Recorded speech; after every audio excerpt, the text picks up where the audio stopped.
More stem cells, more regeneration, more repair of the heart, longer survival. Less stem cells, you're in trouble. Do foods stimulate stem cells? And the answer is yes. Meet Dr. William Li, a Harvard-trained doctor, renowned researcher, and president of the Angiogenesis Foundation. With over 40 FDA-approved therapies and devices, his work has impacted cancer treatment, cardiovascular diseases, wound healing, and vision loss. A New York Times best-selling author, he wrote Eat to Beat Disease and recently released Eat to Beat Diet. In today's video, we explore Dr. Li's teachings on hydration and present 3 drinks, besides water, that he recommends for stimulating stem cells and promoting longevity. Stay until the end to check out valuable tips for living longer and healthier. Number 1, stay hydrated, because dehydration actually makes everything in your body work harder. And so if you want your food to work for you, you actually want to make sure your body has enough water content to be able to keep all those metabolic processes functioning really well. Number 2, I would say eat what you like, but make sure that most of what you eat falls in the category of what we call plant-based foods. Third, I would say to the extent possible, avoid ultra-processed foods. The other thing that I would actually say that would be really helpful is to try to avoid foods with added sugars whenever you can. And the fifth thing I would actually say is that I want to come back to beverages for a second. You know, besides water, there's 2 other beverages that I think are go-tos for health. And one is tea. Could be green tea, could be oolong tea, could be black tea. And the other one is coffee. Remarkably, you know, water, tea, and coffee are the go-tos for beverage and health. Now, what you add to them can make a big difference. The first tip for better living was staying hydrated, and the last one was prioritizing healthy drink choices. Now, let's explore 3 options besides water that Dr. William Li highlights as extremely beneficial for health. At the end of the video, he will reveal what we should avoid consuming to ensure longevity and well-being. So, stay until the end to not miss this crucial information. Let's start with the first drink on the list, green tea. Green tea especially has a natural polyphenol that's called catechins, EGCG, epigallocatechin gallate, EGCG. And the catechin is actually just part of the natural substance in the tea leaf. So whether you're brewing tea with a bag or whether it's loose leaf tea or whether it's matcha, which is just powdered tea leaves, the fact of the matter is that into the brew, into the liquid, hot liquid, comes all these phytochemicals, including these catechins. So when you sip straight tea, the catechins go right in. They're easily absorbed by your body. And so, you know, our blood levels of catechins go way up. So many things that catechins can do. One of the things that's important is actually it's a relaxant. It actually helps lower your stress. It lowers the catecholamines. And so other things, it helps your lipids. It actually also helps fight cancer. It's anti-inflammatory. A substance that has so many beneficial things that at least when I drink tea, I want to get as much as I can out of my food. Now we understand that green tea is very healthy, but I'm sure many of you enjoy black tea. Is black tea good? Green tea will increase your stem cells, but guess what? So can black tea. You know, people in Asia drink a lot of tea. People in Britain drink a lot of tea as well. Yeah. We used to say green tea is good, black tea is fermented, so it's not going to be that good for you. We're changing our minds. We have to keep our minds open. Black tea can also double the number of stem cells. And what about adding milk to tea? Does milk interfere with the absorption of the bioactive components of tea? I deeply respect traditions of eating and drinking. And one of the things that, you know, I know is a tradition in England is, you know, or in Ireland, you actually put some milk or cream into your tea. It actually changes the flavor profile, and it's lovely. I've had plenty of teas in England before. I find it to be just such an incredibly nice, put dairy in it. Here's what you need to know. Dairy, and I'm talking about cow dairy, right? So not milk. This applies to cow dairy. We'll come back to the nut milk in a second. Cow dairy, okay, actually is fat. Milk has got fat in it, like butter, which is made out of milk. And the fat, when you put it into your tea, does change its flavor, but that's not what we're talking about here.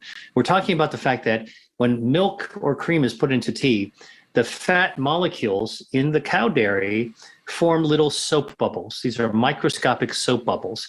They're called micelles.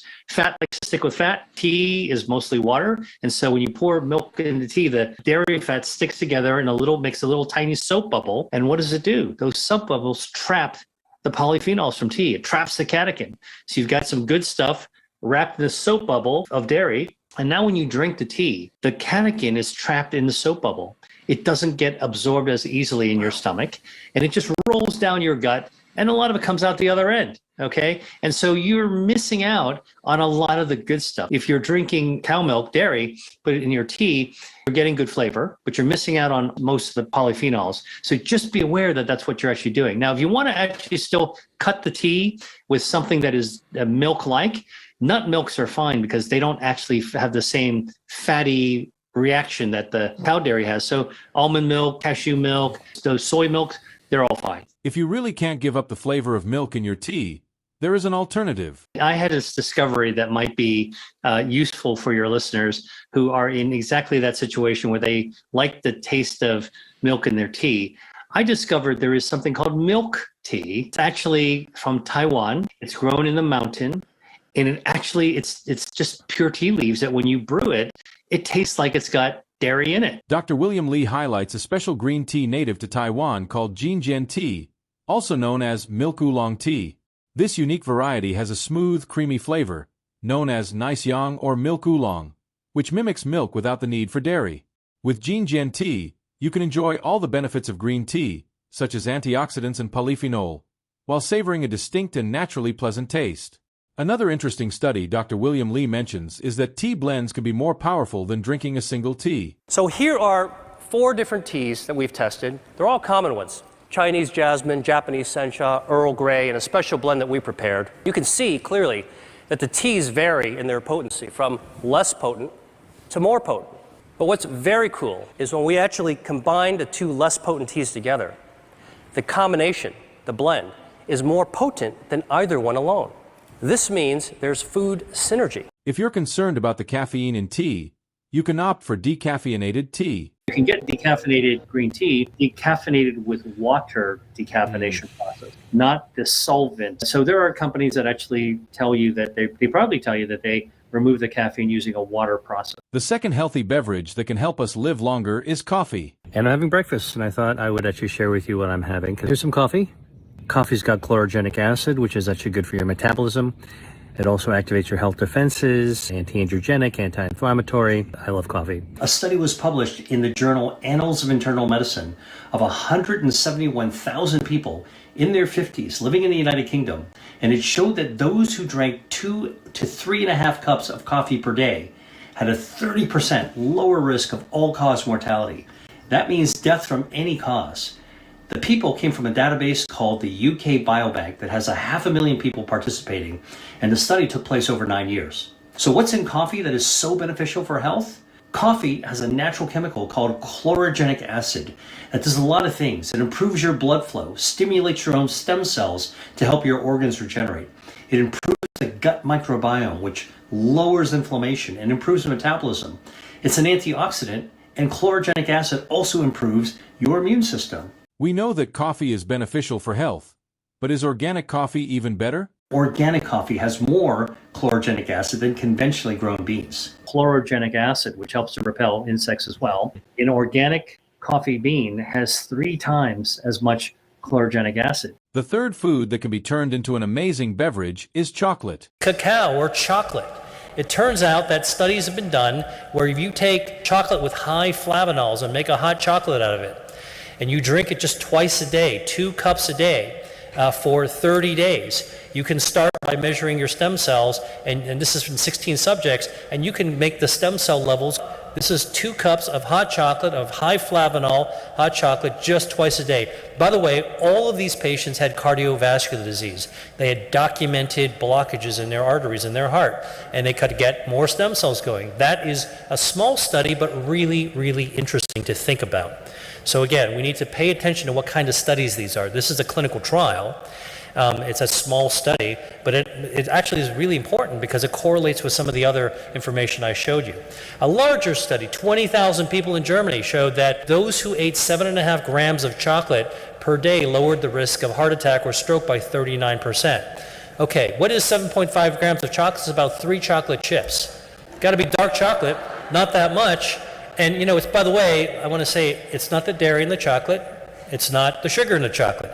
It is that natural chemical in cacao. And that's what we need to be able to do, is the final product that we're served up by companies isn't necessarily what's good for us. But we need to be able to discern, what it is that is actually in the food that might be doing us a favor. If you take the really dark chocolate, like 73% cacao, the really dark chocolate, and you make it into a high flavanol hot chocolate drink, and you have it twice a day. This was the clinical study. They found in people who wound up actually drinking the hot chocolate twice a day over the course of a month, they doubled the number of stem cells compared to the people who didn't drink hot chocolate. So the question is that important? Well, when they measured their blood flow, what they did is they put a blood pressure cuff on them, and which kind of lowers the circulation of the blood. Then they let it go. They found that the blood flow was vastly improved. So here's a functional result that actually means it makes a difference. So who's going to complain about chocolate? Who's going to complain about tea? Who's going to complain about a Mediterranean diet? I mean, you go out to eat. These are the things we love. Here's one final important note about chocolate from Dr. William Li. Chocolate is a confection. Like if you get a Milky Way bar or Three Musketeers, I mean, like Halloween candy, all right, that's a confection. It's got all kinds of stuff and actually not that much real cacao. But get a bar, which you can find in almost any grocery store now, that's 80% or higher chocolate, cacao. Now you're talking about essentially something that's mostly plant-based, because that's what cacao is. It gives you dietary fiber. It gives you polyphenols from the chocolate. And we've done some research that was presented at the American Society of Nutrition's annual meeting that showed that the stuff in dark chocolate can cut off the blood supply feeding cancers.